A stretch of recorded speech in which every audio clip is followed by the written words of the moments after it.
Labadiena. Dominikas Biržėtis, naujienų agentūra Baltic News Service.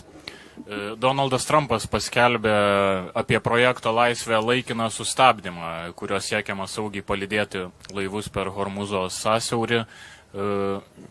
Klausimas prezidentui Nausėdai, kaip tai keičia Lietuvos ketinimus dalyvauti šioje iniciatyvoje ir kada planuojate dėl šio klausimo šaukti valstybės gynimo tarybos posėdį.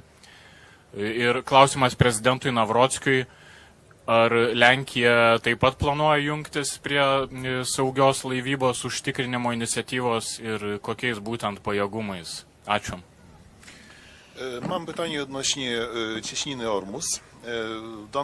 Prezydent Donald Trump niedawno powiedział o projekcie wolności, że zostanie ten projekt wstrzymany. Pytanie do panów prezydentów. Panie Nausėda, czy Litwa zmieni swoje intencje uczestniczenia w tym projekcie i czy będzie powołana Rada Bezpieczeństwa Narodowego w tym celu? Do pana prezydenta Nawrockiego, czy Polska dołączy do tej inicjatywy bezpiecznej żeglugi i jeżeli tak, to jakimi środkami, w jaki sposób? Saugi laivyba Hormuzo sąsiauryje apima daug komponentų, daug aspektų, įskaitant ir išminavimo aspektą.